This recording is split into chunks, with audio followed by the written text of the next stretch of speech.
Okay. Hi, Ashley. Welcome to Mama's Gone Mad. I really appreciate you coming on today. Hi, thanks for having me. It's really nice to be here, meet you. Yeah, it's very exciting. So I basically want to talk about mental health for mainly parents, given what my podcast's about. But I mean, for anyone really. But I just want to start by asking, do you have children of your own? Yeah, I do. I have three kids, and I'm a Oh, stepmom lovely. as well. So I've got four in total, but three of my own, three kids. Oh, wow. So full Mm, on in your house then. it is, yeah. How do you find motherhood? How did you find the adjustment to it in the beginning, if you don't mind me asking? Um, Hard, I would say, if I'm being honest, hard. It is really hard. I had my first. I'd I've got a son and then a daughter and then a son, and I was 18, I think, when I had my son, or 19 when I actually had him. So I was very young and, Yeah. if I'm honest, very naive probably to the changes, what to expect, not just in your body, but yourself, your hormones, your mental health, the impact it has. Um, yeah, so I forgot the question. I'm really sorry. No, no, it was just about how you found motherhood, how you found the adapting to it. It sounds like you had Right. similar to me because my eldest, I fell pregnant with her at 18. Oh, Hadn't okay. known my now husband for very long, Mm. and had her at 19 as well. So it sounds like very Oh, similar. wow. Yeah, I yeah. wasn't prepared either. No, I I don't don't feel think like you are. anyone prepares you. No, you're not. And I don't think you can. I No. think even like looking back now, I think if everyone had told me all the things that I should have known, I still don't think you are really prepared because everyone's experience is unique. It's completely different. You can have a lot of similarities and a lot of things in common that you can relate to, which is great and really good to talk about to help. But I think everyone's experience is very much that. It's your own experience. So Yeah. yeah. No, that's it, isn't it? It's down to yourself like anything. I Mm. mean, I found it just totally baffling that I couldn't just leave the house anymore and I had to drag a baby and a bag and everything else with me. Yeah, and there's so many rules, isn't there? Like so many added things. It takes so much longer until you get into a routine trying to fathom it all out and think, right, you take everything but the kitchen sink. I think when your first time mum as Yeah. well, you always got tripping Yeah. with everything. Yeah. Oh, yes. Yeah. And everyone has an opinion. So I was just wondering, how long have you been a counsellor then? I've been a counsellor for nearly 2 years now, or just over 2 years, I think. So yeah, I'm quite new really in the grand scheme of things. Yeah. Well, just to give everyone an idea, obviously I found your Instagram somehow. I'm guessing my algorithm was working with me. Um, I I started this podcast after I had my third child. She's nearly one now, but I started this podcast because I was struggling, but I didn't feel I was struggling enough to. I felt like I'd be wasting time to seek the help. Mm. So I kind of started this podcast genuinely to send to my husband and say, listen to me, this I'm finding it hard. Mm. But mental health is one I've been wanting to really, really touch on for a while, and I didn't feel I should do it alone, if that makes sense. I'm not qualified. I didn't want to give any advice that could potentially be dangerous. So Mm. obviously your Instagram came up. I was following it for a while. I actually messaged you and said that I was really appreciating your posts, I think, because they were making me feel so much better Oh, thank day to you. day. Oh, it's so So nice. I I just love it when I thought get you were messages perfect like that. to, honestly, your posts were making day to day feel easier and better. I was finding sort of things where I could just tell myself it was all right, you Mm. know. Um, so I really appreciated your account and I just thought you were perfect to bring on to do this episode. No, thank you. It really does mean a lot. So thank you for telling me that. Really nice. No problem. So what actually made you want to become a counsellor? uh, Quite a few things, really. I think I've always been passionate about mental health, always, Yeah. since I was a teen. And I was a barber for 10 years or just over 10 years, so cutting Oh men's wow. hair.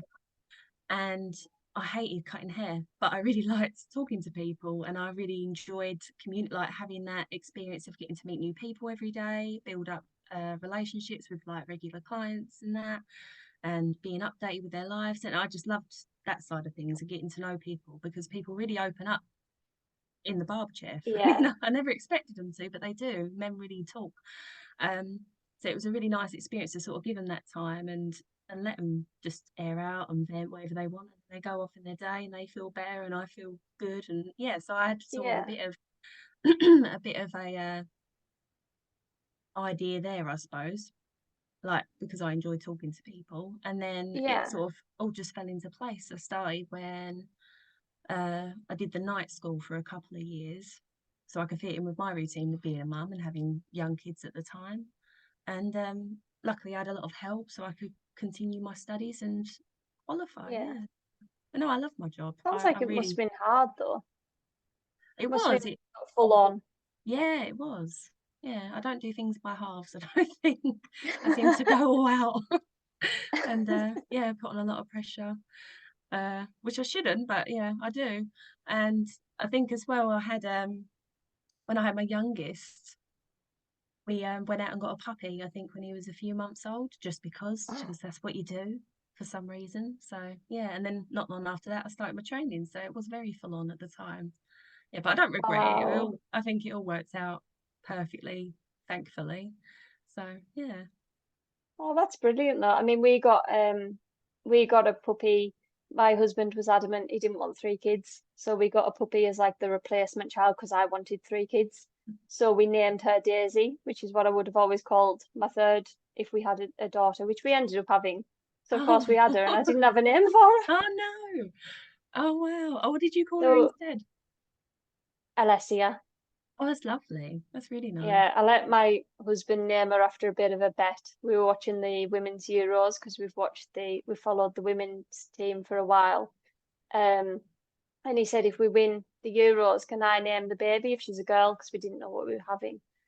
And I said, yeah, yeah, yeah, very blasé. And then we won. And he said, right, so we're having a Alessia if it's a girl. And I was like, oh, okay. And I'm not for one pulling out of a bet. I'll go for it. Oh yeah. Well, it's So stuck, and Alessia it is. at least she's got a good story Um, when she's older. That is very true. Although Alessia Russo has left our Man United team now, so our daughter Oh. is very upset, our eldest, and yeah, nightmare. So have you worked with mothers before or fathers in terms of mental health, if you don't Yeah, mind me asking?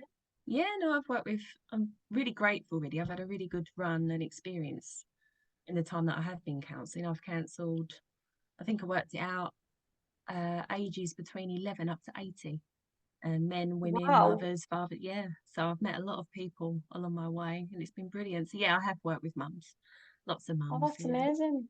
mm, That's absolutely amazing. yeah. That's really cool. Um, so have you heard of the term matrescence? I hadn't until you emailed me it, and I did look it up. Really? Yeah, because I was Really? thinking, oh God, I don't know what that is. Well, hence why I thought I should email. I hadn't heard of it until recently, and isn't it strange that we're both, Mums of three. mothers who haven't, yeah, and I we know. hadn't heard of the term matrescence, which is massive. Yeah. Um, I was just wondering, have you helped anyone sort of with matrescence, with sort of adapting to motherhood, adapting to the changes in emotions, their body as well, because that's part of matrescence, just everything that changes. Have you had to help anyone in that way?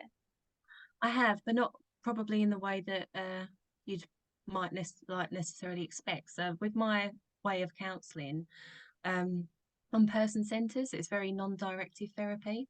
So I've worked with a lot of mums, and a lot of them issues have obviously definitely come up, but it's not Yeah. my way of counselling isn't sort of like to give you homework or sort of say, oh well, this is what you've got to do, and it's like this, and this is the plan, and this is how we're going Yeah. to do it. But yeah, if it's more the emotion side of things, sort of figuring out how that feels for that person, that mum, how the impact of giving birth or having children on miscarriage, all sorts of things, is sort of let Yeah. them lead, and we'll work with what they've got. Oh wow, so it's very as you say, personal based. So it's sort of, if anyone was to come to you, they can't expect just a package. Oh no, It's kind of, no, yeah, yeah. yeah. It wouldn't be I like mean, I a was sorry, go on. What do you mean by a package? That's quite interesting that you said that. So I was speaking to someone just today, actually. I won't name her. I never do on the podcast if I haven't asked permission first. And she was saying that in terms of counselling and therapy, she feels that if you don't fit into a certain package, it just won't work. Um, Okay, and and I thought, well, I kind of I had a counsellor for a few years. I stuck to the same counsellor for a few years, and then I went into counselling for different things a few years later after I'd left her. So I went with different counsellors. hmm, And I found it different with everyone, but they mm, all seemed to touch on something for me personally. yeah. But she felt it was very, if you didn't fit into this sort of CBT way of thinking and things like that, Oh, okay, yeah. you know, does that make sense? CBT, yeah, so cognitive behavioural therapy. I can never say. I know what it is, but I can never say it. It's No, I'm the cognitive. same. I'll leave that to you. Cognitive behavioural therapy. So CBT for short Yeah, is what we call it. Yeah, so that is sort of what I was touching on, so like homework based stuff, and it's more yeah, solution, get into the uh, solution of things, I suppose. I won't speak too much about it because I'm not qualified in yeah, it, so I of don't want to course, speak out yeah. of turn in case you have any Yeah. CBT therapists come for me. So that's not what we No, do. that's absolutely fine. Hmm. No, that's absolutely fine. But speaking of sort of mothers, parents, obviously dads as well, because I recently had my first message from my dad saying that he was listening, which was That's I know it's like, brilliant. yeah, it was a bit That's of a so good. shock. Mm, Um, but speaking to kind of for all parents, what would you advise to kind of avoid burnout? Because obviously it's a massive thing for parents. Is there anything that we mm. can do for ourselves to avoid hitting that point? I think it's a hard one because sometimes it's hard to avoid. Sometimes you hit that point and that's when you notice it. And I think Yeah, it's very much when you're a parent, it can be you just got to keep going. You sort of have that attitude of I've got to get this done, I've got to get that done, I can't stop. You've got to keep going anyway. So it could be very hard to avoid burnout. So all I would say is try to fit in self-care where you can. And I know you're probably used to hearing that and you're going to yeah, see that everywhere and everyone's going to say, but it's so true and it is essential. Even if you can't fit in, it's not got to be this big, you know, sit down and journal for 20 minutes, half an hour. It can be, but it doesn't have to be. It can be having a bath. It can be just taking time out for you to do things you enjoy before you become a parent or things you're putting off that, new hobbies that you're interested in doing. Things like that are so important just to connect with ourselves again because I think you yeah, lose yourself a lot when you become a parent and you've lost that identity of who you are and you're learning who this whole new person you've got this whole new body, yeah, you've got this whole new person to look after, you've got your baby, and then you're trying to it feels like sometimes I think you're dragging yourself along behind, doesn't it? Because yes, the child comes forefront, always does, always, their needs are first, and that's I'm not saying it shouldn't be that way. That's the way it is, but it's so important to try and make sure we've got time as parents for us as well, and to have that downtime to be the best parents that you can be. yeah.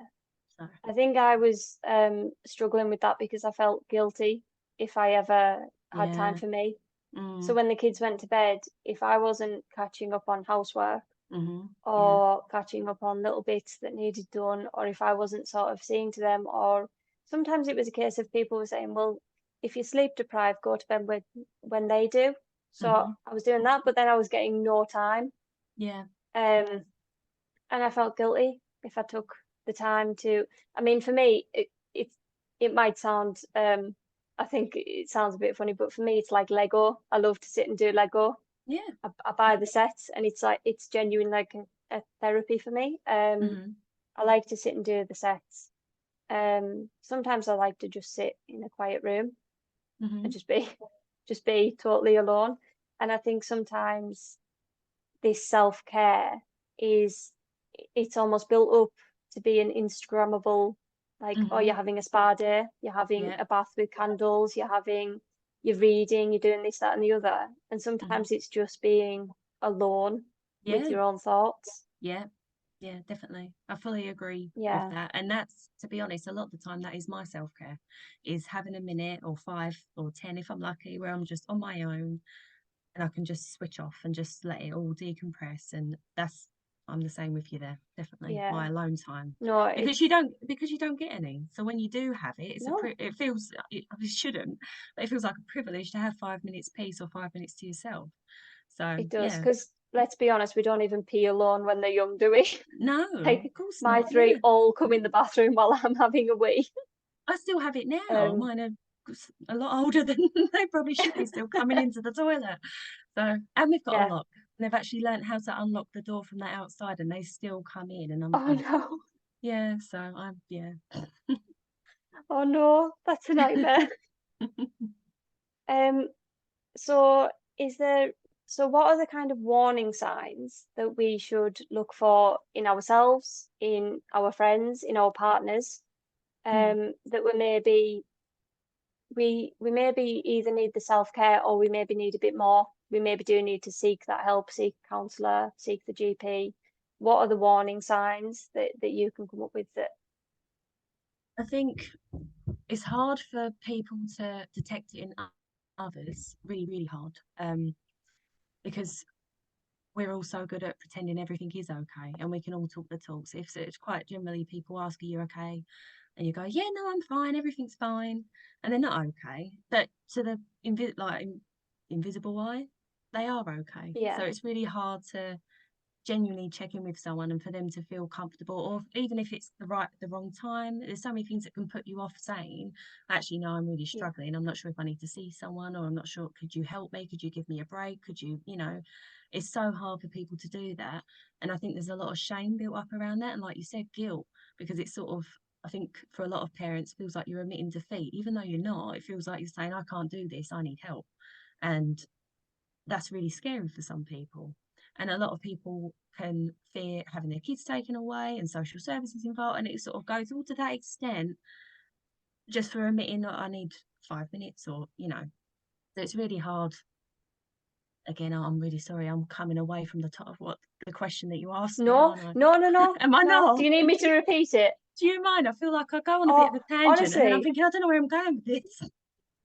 I'm terrible. So if you like the episodes, all my episodes, there is definitely like a million and what was I saying? And I've lost myself, Yeah. honestly. But people seem to relate. I think it's just how actual real life is, isn't it? We Oh, lose yeah. ourselves. So it was basically warning signs that we should look for in ourselves and Okay. in our friends, our family, our partners. Mm. I think in yourself, if you notice that you're not feeling yourself, if you feel like, oh, something's not quite right and you can't quite put your finger on it, that's generally quite a good sign. I think if you're struggling to feel motivated, but the thing is with this as well is, I think part of the reason it's so hard to detect in say first time mums or young or expecting mums or new mums or new parents, is you are so sleep deprived and you are so tired anyway that it's really hard to figure out if it's that, or if it's um well, it is mental health, either way it is, but you don't know the severity of it. You see what I mean? Yes. And I think Yeah. as well, it's hard to, if you haven't experienced it before, you're not sure whether it's that, or whether it is your mental health that's being impacted, or whether it is just because you're tired, or just because you haven't had a break, or because of all the new changes and you're still adapting. So it can be quite hard. Yeah. Yeah. I think I've as come away well, from the question again. no, no, no, no, you haven't. I'm sorry. It's like you were saying about the fear for parents Mm. of you you do kind of catastrophize. I think when you're sleep deprived, as I Oh am yeah. currently, I got 2 hours of broken sleep last night. I am very Oh. sleep deprived, Hmm. and you catastrophize things to the point where if you dare say, do you know what, please take this baby for 2 minutes, take these children for an hour so that I can breathe. And that's what it is. It's your own Yeah. breathing space. Your brain goes to, people are going to think I'm a bad mother. I can't cope with my children. I can't keep up with all the things that I should be doing because everyone else's houses are lovely and clean, and Yeah. everyone else's children are doted on, and everyone else's children are eating homemade meals every single evening. And it's not the case, is it? No, it's not.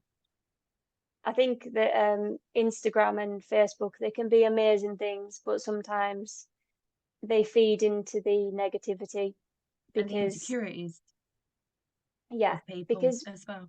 everyone only shows the best. That's how it is, you know. Um, I was a bit nervous with this podcast setting up the Instagram because I show sometimes the worst. I uploaded a photo of me crying because of nothing. I can't even remember what it was. And everything just was too much. And I just burst into tears and I walked away from my husband and the kids and I said, I can't do this. And I just went in the other room and cried. And I thought, right, this is a moment that everyone is struggling with. Yeah. And I kind of had the sense to take a photo and share it. And it was so scary because everyone else's lives are these picture perfect, everything's Immaculate. so tidy, and Yeah. yeah, everything's working out amazing, and aren't I blessed? And it, you know, we all feel blessed, but we can also find it hard, can't we? Of course we can, yeah. What kind of response did you get from that post, if you don't mind me asking? A lot of positivity.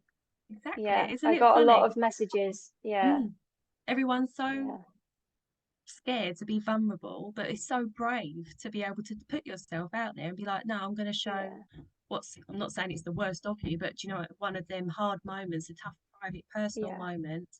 I'm going to put that out for everyone to see because I feel like they can relate to that and it's going to help someone else knowing they're not alone in that.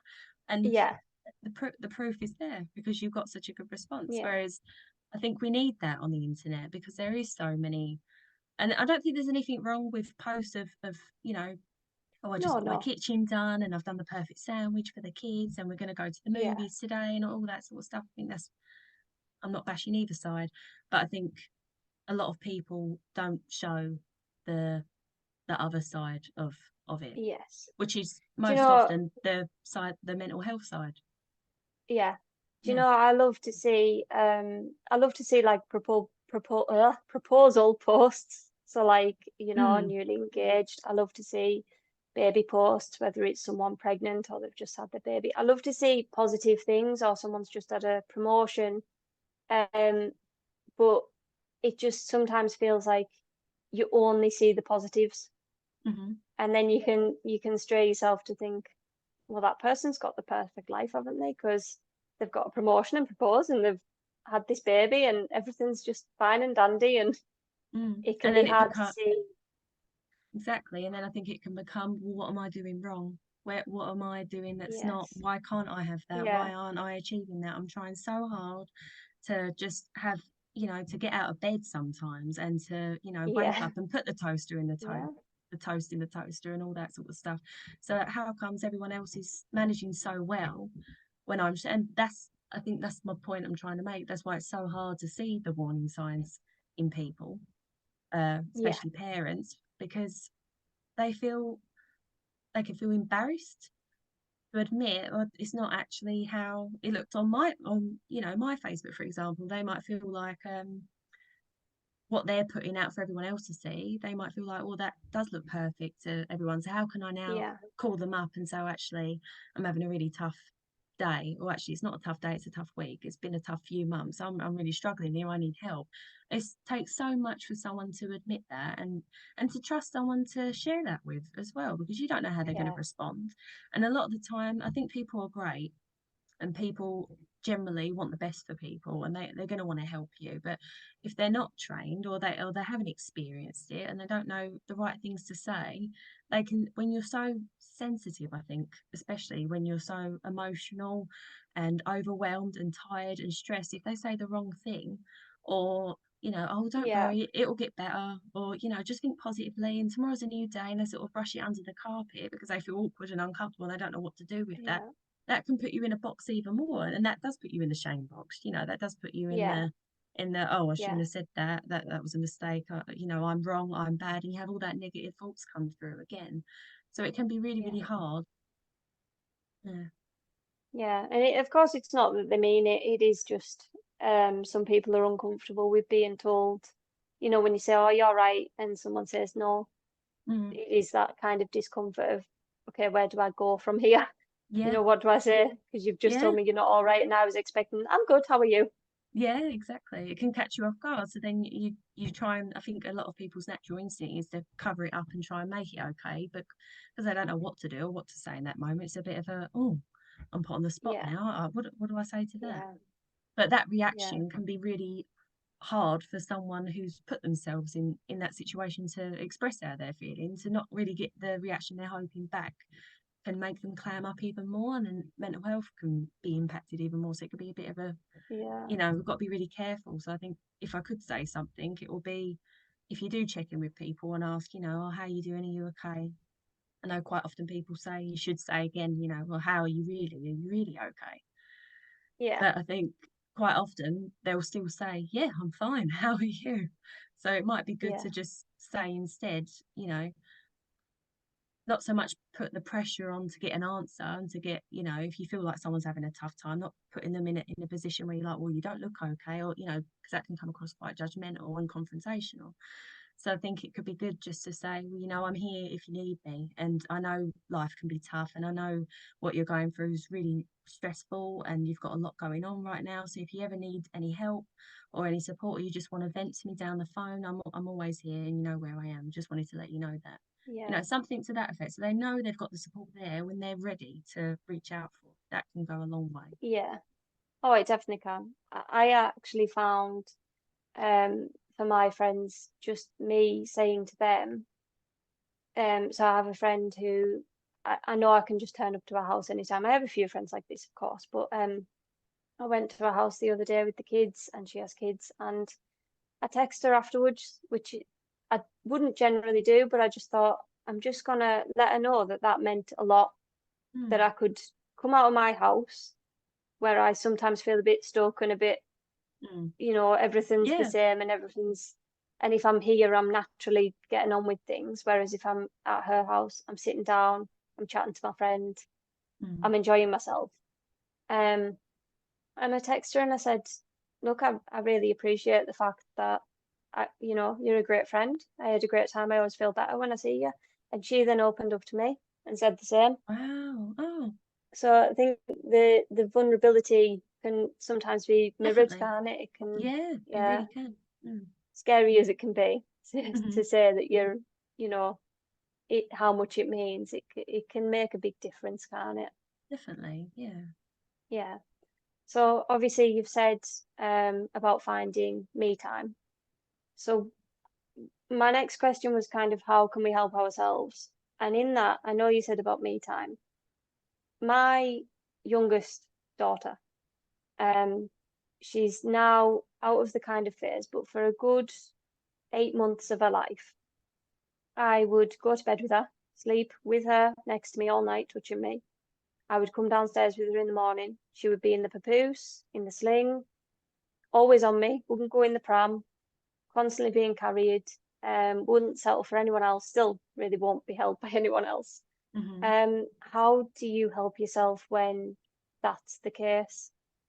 Because I think for Yeah. me, I was struggling with that. Mm. I tried a few things, and I think for me personally, obviously, it is going to be a personal thing. I found reading really helped. When she's feeding, I would read a book. But Yeah. is there any ways you can recommend that might help, with a very, oh, wait a second, I've disconnected for some reason. Oh no, I haven't. You okay for me to answer? Yeah, I'm sorry. It told me I'd That's okay. disconnected. I hadn't. I just didn't want to start and you say, oh no, wait a minute. I think No, go on. I think, yeah, in that situation, it can be really difficult. And I know how that situation feels. So that's why I said, when I said self care, I know you hear it everywhere, and a lot of people will probably roll their eyes and think, yeah, but that's impossible. I haven't got the time. And I appreciate sometimes you really just don't have the time. And I think the only thing that I can well, not the only thing that I can think of. The thing that comes to mind that helped me personally when I was a young mum, I think, was trying to lower your expectations of what it's supposed to be like, and stop thinking, oh, it's supposed to be this way, and I need it to be like this for me to be happy, or you got to make the most of what you have got. And I'm not saying that that makes it all better. I'm not saying that makes it all okay, and that you got to be happy or anything like that. But try and all you can do is your best, and all you can do is make the best of Yeah, of your own situation, whatever that may be. So like you said, reading for you found something that you can do where you're still nurturing your child, but you're finding a way to disconnect for as long as you can before you have to connect back in and sort of just yeah, take your mind off of it and feel like you're doing something. And that's brilliant. But yeah, it's what works for other people. That might be yeah, great for some people. um but yeah, that's why I said, it's just, even if you find 5 minutes or intervals of 5 minutes where you can, and it can make such a difference, just having that yeah, time for you, as much as you can cram in as possible. yeah. It's not easy, is it? No, it's not easy. It is No. really hard. And I think being kind to yourself, if you don't get it right, it doesn't matter. It is, I'm using the cliche now, but tomorrow is literally a new day when it comes to that. If things haven't gone to plan today, don't sit down of an evening when you finally have got them 5 minutes and completely, obliterate yourself and tear yourself to shreds and say, oh, I did this wrong. I mucked up that. I shouldn't have shouted. I shouldn't have screamed. I should have got all the dishes done. I'm behind on the washing. If you start doing all of that, then your time's gone and you feel even worse than you did before you had your 5 minutes. So it's trying to disconnect from that in that time and just think, no, I've done good. I've done the best I can, and find something you're proud of that you've done that day, Yeah, something that you are happy with that did go well, because there's always something you can pull up. yeah. And sometimes it's just that I mean, I remember with my youngest, I mean, I always say about my oldest too, I didn't know I had them. They were just them kind of babies that were just, I mean, Mm. my son was premature and we had our issues there, but they were just very chilled out babies. And our youngest isn't. Um, and I remember she must have been, we moved in here when she was 7 weeks old, so she was maybe Mm. about 12 weeks old. I sent my husband a text and it was a picture of me and her, me wrapped in a towel, and she was in the bouncer, and I was like, I've had a shower and you're not here. I've had a shower and I'm on my own with her. And it was a big deal, and Mm. sometimes it's as basic as that, isn't it? And I felt Yeah, delighted.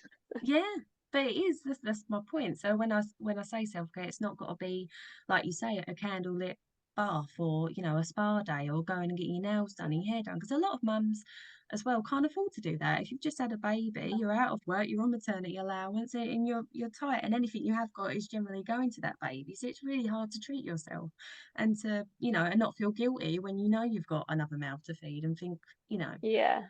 yeah. No, I think that's a really good answer, actually. It's about finding what makes you feel happy and content, and Mm. it sometimes doesn't even have to be something you're particularly proud of, just something that you don't have to hate yourself on. Yeah.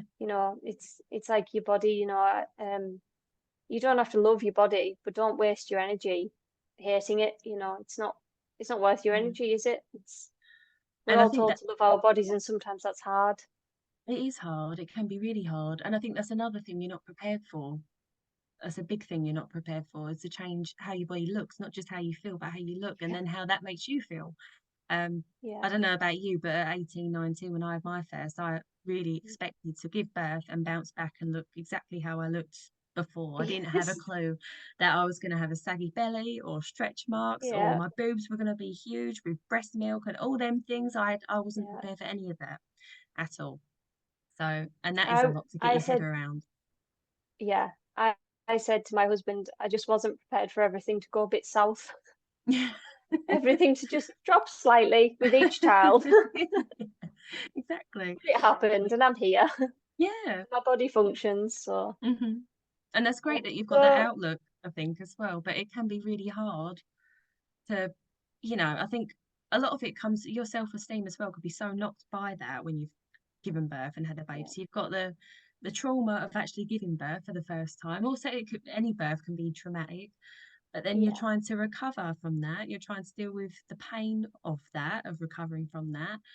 understand and appreciate the fact that you don't look how you thought you were going to look, possibly, and you don't know how long Yeah. sometimes it can feel like, well, this is me now, and that these things aren't going to change. You're not prepared for the fact that over time your body will start to adjust, and your stomach will start to go in a bit, and Yeah. things will go, you won't still look pregnant in 6 months time again, things like that. So it could be Yeah. a real challenge when, and you have people come around to see you and meet the baby, and you feel you've got all these emotions, and then everyone's like, oh, well, didn't you do well? Oh, he's lovely. Oh, she's lovely. Oh, but I bet you're so proud, and I bet you feel so amazing, and so this, and think, yeah, and a lot of people go along with it, don't they? Because, oh, that's how I'm supposed to feel. Yeah. Yeah, I'm great, I'm Yeah. really good. But really, underneath all that, you're thinking, no, I feel terrible. And some, obviously, with postnatal depression and stuff like that, or even baby blues, you can really struggle to connect with your baby. So a lot of the Yeah. time, it can be, oh, I bet you love him to bits, or oh, I bet you've got such a lovely bond, and I bet you love spending so much time with them. I bet it's great to have them out now. And sometimes not all mums do feel like that when they first have a baby. And Yeah. hearing I stuff I like think, that can, yeah, sorry, carry on. oh, that's okay, go on, because I'll keep going Um, and going and going with that one. so will I. I'm terrible. Um, I think I had a touch of that with my second. As I say, he was premature. He was 10 weeks early, so pretty heavily premature. Mm, And as soon as he was born, he was taken, and we didn't see him for a few hours, mm, and then I couldn't hold him for a few days. Um, and I think almost robotically I got on with it, and I was in kind of survival mode. And then he was 10 months old, I think, when I was diagnosed with postnatal depression. But I remember saying to my health visitor, this isn't my baby. mm, And everyone was saying, oh, isn't he lovely? Shouldn't you be delighted that he's so healthy considering? And I was just looking at him thinking, mm, he doesn't feel like he's mine, and mm. now we're the best of friends, we have the biggest bond. But at the time I felt so detached, and it was Yeah, it was horrible. And everyone saying that you should feel a certain way doesn't always help, because no, we can't make ourselves feel a way. no. Yeah, you're Yeah. definitely right. And I think that makes it so much harder as well, and it makes you feel really alone, because you already Yeah. feel alone in that situation, having a Yeah. baby and feeling that way. And it takes so much to admit how you feel, because you're trying to adjust to the fact that you feel that way, and trying to understand what's going on, and for you to feel that way. And a lot of the time you can judge yourself, where you're like, well, what's wrong with me? Yeah. Why can't I connect with my baby? And you put all that extra pressure on yourself to, it again, it shouldn't be like this, it should be like this. And everyone's, and people don't always understand that it's not always like that for first time mums, or second time mums, or third time mums, or whenever you have a Yeah. baby. It's always, you never know Yeah. what you're going to get, and you can't prepare yourself for that No. either. You just don't I know. think people say, like, oh, I'm not ready for a baby, and I think you could have had five by now. You're not going to be ready for the sixth. Yeah, You can't be ready for a baby, because you no, don't know what it's going to throw at you. It might exactly. sleep like a dream. It might wake up every couple of minutes. Like, Hmm. you might change completely. It's Hmm. so hard, isn't it? Mm. Um, but as I say, that's kind of why I started this, because I mean, with our youngest, I was definitely the pusher for wanting her. As I say, my husband got me a puppy, Mm. because he was very much, we don't need a third. So he got me a puppy, and the puppy didn't quite scratch the itch. Um, so I convinced him into Alessia, and I think I felt like I needed to pretend everything was amazing and everything was great, because I'd pushed for her. Yeah. I didn't feel like I could say, do you know what? Having genuinely 54 minutes of broken sleep was what I was getting for the first few months of her life. Wow. She Yeah. wasn't a sleeper. And through Mm. the day, for her to sleep, she had to be in a papoose with me moving in fresh air. So I Mm. couldn't sleep while she slept. And I think that I was desperately trying to hold on to this. No, no, everything's amazing, isn't it? And I was sort of walking like a zombie, kind of doing the cooking and the cleaning, thinking, what on earth is my life? Like, Mm. I can't even look forward to going to bed. I would dread bedtime. Yeah. Um, and it's not something you feel like you can say to people. It's so hard, isn't it? Oh, it's so hard to experience that, but then on top of that, feel so alone in that experience and feel like you can't talk Yeah, to someone. It is so hard. And I think it's brilliant that yeah, you've it got this is. podcast and you're, talking about things like this. So people, hopefully someone does hear that and knows that they're not alone and it is okay to feel the way you do. And you're not going to scare off all Yeah, the doctors or the yeah, social people or yeah. counsellors Oh, or, thank yeah. you. They'll have heard worse. That's what I always say to people. They'll have heard miles worse. Like when you Yeah. go to gynecology, they'll have seen worse. They've seen so Yeah. much. So do you have any free resources you could recommend for anyone who's kind of in that stage where I was? You don't quite know where to turn, you don't feel like you should quite get a counsellor yet or go to the GP, but you're really not feeling yourself. Is there anywhere you can turn to, sort of online or anything like that? Any I think books or for mums specifically, I did write a couple of them down. So there's a website called mumsmeetup.com, and that might not be ideal for everyone because I think it is physical meetups. It could be online as well. I'm yeah, not 100% sure though. But that is really good, a good way to connect with other mums, like-minded mums, and I think it whittles it down to your location as well. So people uh-huh. that are mums that are in your area. And I haven't heard of that actually. there's also a I'll add it into the bio. there's a helpline called Mothers for Mothers, or there's a website, sorry, called Mothers for Mothers, but they've got a helpline, and I think it was 8 a.m. to 8 p.m. or something, so quite late. And they've got a text line as well, and they've got quite a lot of information and resources on their website that look quite good. But I think for immediate support, you've always got Shout, and I will always vouch for Shout. I used to be a Shout volunteer myself before I did my counselling, and that's free, the text. And they're all trained volunteers. They're not random people. They go through a lot of vigorous training Yeah, to be able to help. So that's always good for quick on the go support that's confidential because it's in your phone. You could delete the messages after. Or yeah, you've got Samaritans, which again, if you prefer to talk on the phone and not go through text, they're really great as well and they're free to call. And I'm pretty sure yeah. I know Shout's 24/7 and I'm pretty sure Samaritans is 24/7 as well. So especially I for think it mum, might be. I Yeah. think it is.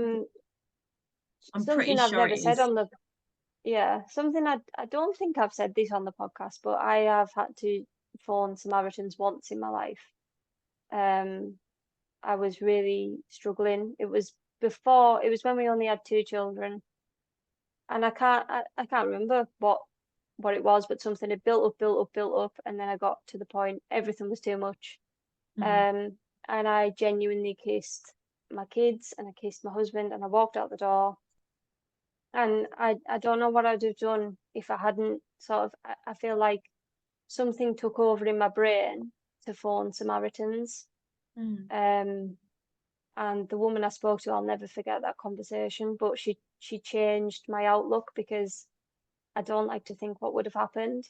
But mm, that night I came home and, it's, they're so compassionate. I've never contacted Shout, mm. but I have used Samaritans, so I can definitely vouch for them. Yeah, I think, yeah, they're brilliant, aren't they? I know a lot of volunteers for Yeah. Samaritans as well. A lot of the people that I did my training with on my counselling, a couple of Oh, them were wow. Samaritans as well, actually, funny enough. So, yeah, they always spoke very highly of them. So, I know that they're supposed to Yeah. be great. I think No. I didn't have any other resources like that. But what I will say is there's always local support groups for mums. There's loads of them. So, if you Google your area, or your postcode or just put in your location and type in mum support group, you'll find online ones, you'll Yeah. find ones that you can meet up in the park with.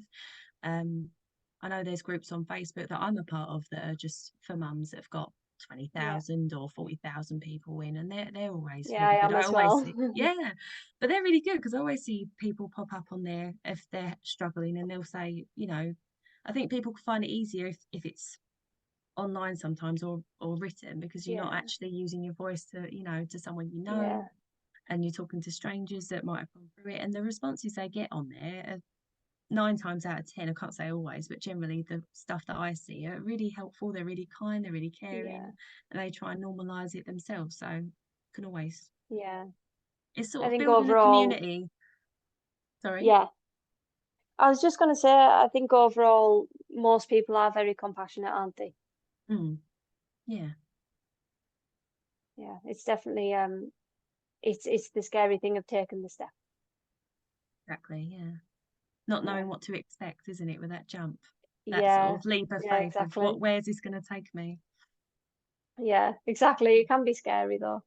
Um, so I really appreciate you coming on. I was just wondering, what are your kind of details if you're taking bookings? Where can people find you if they need the support? Obviously, I'll tag your Instagram because I found that incredibly inspiring and uplifting. I mean, every day I look at your Instagram, Oh, thank it you. really helps me. Mm. So I will tag that. But what are your details for anyone who wants to contact you and get some help?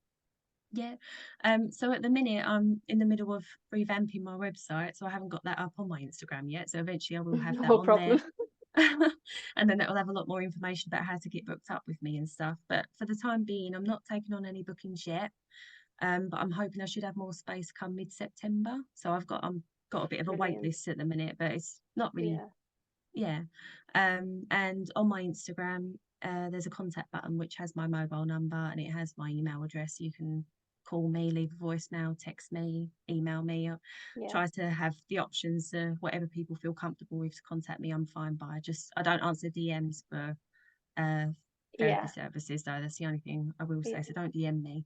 Or you can, but I'll direct you to my email. So Yeah. or text. And I can vouch for the fact that you reply very quickly. Oh, You are prompt. You're very helpful in that, it's not 2, 3 weeks that you're waiting oh for no. an email Yeah. reply. It's, Yeah. Yeah, I think that's really yeah, important, isn't it? Because I appreciate just how hard it can be for people to reach out in the first place. So the last thing you want is to have to be ghosted by a potential counsellor or yeah, someone you're interested in working with, because that can really knock you. yeah, So even if I was full, I'd always reply to anyone who emails me so that and I'll try and help yeah. them find someone else who's suitable. So yeah. Oh, brilliant. Well, I really appreciate you coming on. Thank you very much. No, thank you for having me. I've really enjoyed talking to you. It's been great. Thanks for joining me. I'll let you go anyway, because obviously we've done this late in the evening. Let you go and have Okay. your time. And you have yours. Yeah, don't Yeah. straight away get to editing. Okay. Okie dokie. Well, bye. Bye. Thanks.